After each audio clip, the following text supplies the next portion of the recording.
Hi everybody and welcome back. My name's Alison, the online piano and the online violin tutor. Today I'm going to go through 3 ways of keeping your bow straight on the violin. So what I mean by that is perhaps you've seen yourself or you've seen your child or I don't know, a friend, whoever it is. And bowing straight just means that the bow should be perpendicular to the violin, so you're creating like a cross shape. But more often than not in beginner violins you see the bow moving kind of diagonally across the violin, and the arm, the top part of this arm here is moving backwards and forwards. What we want to try and do is to keep the bow really nice and straight so that you're just bowing from the top of the, you're just bowing from the elbow. So everything from the shoulder to the elbow here does not go any further back than your actual body. I have explained this in a few videos previously before in my 10 lesson course and that kind of thing. If I remember, I'll try and put a link in the description bar directly underneath the video. So basically, it's just to cut a long story short, you want to try and keep from your shoulder to your elbow completely straight, so it's not going any further back. You're not bowing in a swinging motion because that's going to cause the bow to go diagonally. Once the bow is straight on the violin like this, I'm sorry if it's ever so slightly not, I'm just trying to angle myself in the camera, but in theory it should be. Once you've done that, you're just simply bowing from the elbow. So you can see all I'm doing is just moving my elbow and my bow hand, my actual hand, up and down, and then it should be keeping the bow nice and straight. The minute I start to move the top part of my arm from my shoulder to my elbow any further back, that's when I get the movement. So the reason why you need to bow straight is that bowing straight really does help the tone, and the reason why is because it's all about the position of the bow on the violin. So you don't want to be bowing too close to the fingerboard. You certainly don't want to be blowing too close to the bridge. If your violin's very scratchy, that's because you're bowing too close to the bridge. So you want to almost be bowing somewhere kind of, I roughly say in the middle. Some people might say it gets really sweet towards the bridge, but if you as a beginner, if you start trying to bow towards the bridge to trying to get that sweet spot, if you like, you'll end up bowing too close to the bridge because of the lack of experience. So I would say as a beginner, offering advice to a beginner, that you need to roughly keep it to the middle. That way you just get the best of everything. It looks good as well if you're bowing really straight, so it looks good rather than sort of doing all this, because it's just, even people who don't play the violin know that doesn't look quite right. So you'll get a nice tone if you bow in the middle. It'll look really good. It helps you do really nice legato bowing. So by that I mean nice smooth bowing, because the bow isn't sort of,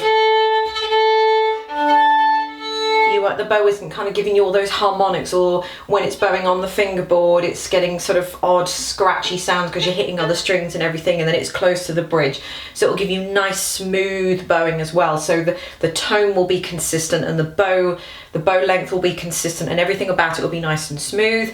And of course that kind of leads on to seamless bow changes. So if I was playing and you weren't looking, it would be very difficult for you to tell when I've actually changed direction of the bow. So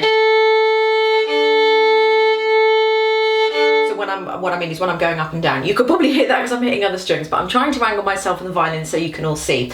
So that's what I mean by that. So you wouldn't be able to tell when someone was changing the bow. If you were doing it like that, then you wouldn't be able to get away with that so easy. So the three ways of getting rid of, or trying to bow straight and trying to stop bowing wonky. The first way is by using bits of paper which are completely free. So I've got 2 bits of paper here, and all I've done is just an A5, you can use A4, it's just an A5 bit of paper here that I've just folded up, and I've not sort of made it into a straw, although possibly you could use straws, but maybe not, but I've sort of made it into a flat kind of, I've sort of made it into a flat shape almost, if you like. So you can sort of see there's about, I don't know, about 1 centimetre. It's about the width of my fingernail. And I've got 2 of those. So this is what I'm going to do with them. In the top of the 2 F holes here, the reason why I've got it flat is for this reason. So what you're going to do is just sort of curl it in and put it into the F hole.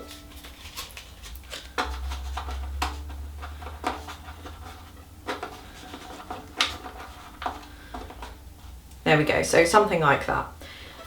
Sorry, this is very awkward because again I'm trying to hold it up to the camera. So it's going to go in the little F holes like that. If you wanted to make it a little bit more rounder, like a straw, that's completely up to you. Just, you know, just experiment. I'm sure you'll be able to work it out. So you can make it into, I've just halved that now, and you can either have it flat and sort of bend it round the shape of the F hole. The reason why I've done that is just because it stays a little bit more sturdy like. So you can push it down to the bottom of the violin. It's only paper, so you're not going to damage the violin, obviously, unless you're jamming the paper in. So I wouldn't recommend doing that. So I've just halved this again now. So it's almost like, I suppose it's like the little size of a pea, and I'm just going to put it into the F hole. So that should be about the same size as that now. But because the force of the paper wants to come open, it's kind of keeping it steady there. So I can now push that all the way down to the base of the violin. So just be gentle as you go along with it, but it's only paper, so you won't cause any damage. This violin is not a cheap violin, and I'm still happy to do that on mine. So once you've got those two kind of odd looking things there, all you're then going to do is just put the bow up to the bits of paper, and you're going to try and keep the bow level. So if you find that the bow is coming away from one of the two bits of paper like this, then you know you need to sort of bring the bow further round. You will probably feel that your arm will be pushed a lot further forward than you actually think it is. If you're holding the violin correctly, you'll find that your arm will want to automatically go further towards your kind of shoulder. That's what's causing the mistake with the bow not being so straight.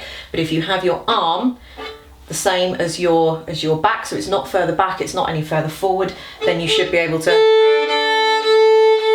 use those bits of paper as a guide there.